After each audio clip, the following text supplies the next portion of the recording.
For Stephen and Lindsay Robinson, their wacky adventure videos started as a way to learn new skills and as a platform for personal growth. The very first episode, I learned how to solve a Rubik's Cube while skydiving and people seemed to like that, Stephen said. After tackling 52 skills over the course of 1 year on his YouTube channel 52 Skills, the 24-year-old teamed up with his director brother for the How to Learn Anything series. The video series combined 2 different skills that Stephen would perform at the same time. I learned how to play the piano while eating the hottest pepper in the world, he said. I'd always wanted to learn how to play the piano and I finally did it. Then I just thought it would be funny to do it while eating the hottest pepper in the world. It was the worst, don't ever do it.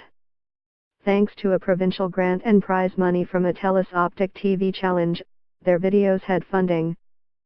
As soon as we got a budget, I was like, what's the most action movie-like thing that we could film with this money? Lindsay, 30, said. And, what's more Hollywood blockbuster than a slow-motion car flip?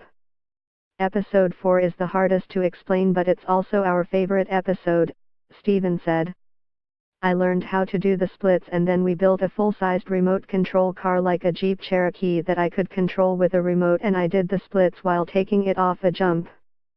It doesn't really make any sense but it's hilarious and people love it, he laughed. Another episode was learning how to program a cake baking robot. That one took them 200 hours to complete. Others were less time-intensive, but a tad more risky. Fifth one was hitchhiking while knitting a Canadian flag, Stephen said. We did some ride-sharing and hitchhiking down to Mount Hood in Portland, and knitted a Canadian flag along the way and knit people stuff.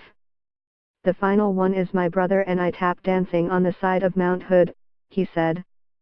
That challenge was epic, hours of climbing in blizzard conditions, weather too wild they couldn't change into their tap shoes and instead had to dance in clunky winter climbing boots. Most of the adventures, this one included, take several attempts to complete. One of the biggest things that I try and share is the value of failure and why that's totally okay and totally important when you're trying to learn new things, Stephen said. Lindsay said so far, the response to the videos has been positive. Some of the feedback that I've got so far from people is that they just find it inspiring, he said. That, with time, not that much time but with some dedication towards practicing, learning something, you can accomplish some of these things that seem crazy to pull off. The brothers are hoping to secure funding so they can start filming a second season. They already have some ideas for skills they'd like to co-learn, including playing a bass guitar while fishing for bass. My big hope for the show is that when people watch it they're entertained, for sure, that they just have a ton of fun watching it, Stephen said. And that they come out of it with a rejuvenated hunger and enthusiasm for learning new things.